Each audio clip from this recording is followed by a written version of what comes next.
नमस्कार, मी भार्गव गोस्वामी. आपण पाहत आहात तळोदा वृत्तांकन न्यूज. चला तर मग पाहूया आजच्या ताज्या आणि महत्त्वाच्या बातम्या. सातपुड्याच्या रांगांमध्ये धुक्याची चादर. मुलगी परिसरात जनजीवन विस्कळीत. नमस्कार. सातपुड्याच्या कुशीत वसलेल्या मुलगी आणि परिसरात गेल्या 2 दिवसांपासून निसर्गाचे एक वेगळेच रूप पाहायला मिळत आहे.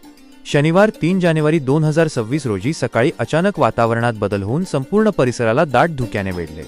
धुक्याची चादर इतकी गडद होती की हाताच्या अंतरावरील वस्तूही दिसणे कठीण झाले होते.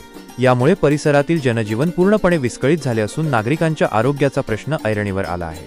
शनिवारी पहाटेपासूनच धुक्याचा जोर इतका होता की वाहनधारकांना रस्ते शोधणे कठीण झाले होते. समोरील दृश्य दिसत नसल्यामुळे अपघात टाळण्यासाठी लोकांनी घरातच थांबणे पसंत केले. जवळपास दुपारपर्यंत हेच वातावरण कायम असल्याने बाजारपेठा आणि शेतीची कामे ठप्प होती. दुपारनंतर धुक्याचा जोर ओसरल्यावर लोकांनी आपल्या नित्यकामासाठी घराबाहेर पाऊल टाकले. मात्र दुपारी सूर्यदर्शन झाले तरी उन्हात म्हणावे तसे तेज नव्हते. न धड थंडी न धड ऊन अशा विचित्र हवामानाचा अनुभव रविवारी 4 जानेवारी रोजीही कायम आहे. या वातावरणाचा सर्वाधिक फटका मानवी आरोग्याला बसत आहे. ढगाळ हवामान आणि धुक्यामुळे परिसरात सर्दी, खोकला आणि तापाचे रुग्ण वाढण्याची शक्यता जास्त आहे. विशेषतः सांधेदुखीचा त्रास असलेल्या ज्येष्ठ नागरिकांसाठी हे हवामान अत्यंत क्लेशदायक ठरत आहे.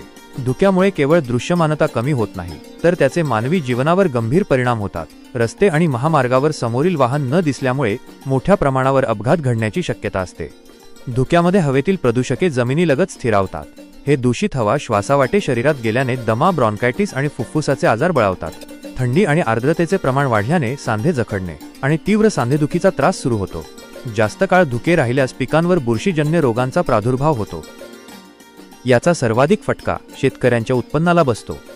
सूर्यप्रकाश कमी मिळाल्याने शरीरातील सेरोटोनिनची पातळी कमी होऊ शकते, ज्यामुळे सुस्ती येणे किंवा कामात उत्साह न वाटणे असे प्रकार घडतात.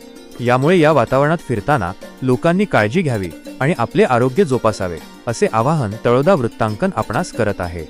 तळोदा वृत्तांकन न्यूज नेटवर्कसाठी उपसंपादक रवींद्र वळवी, मुलगी. आजसाठी एवढेच. अशा सर्व बातम्या पाहण्यासाठी आमच्या न्यूज चॅनलला सबस्क्राईब करा. धन्यवाद.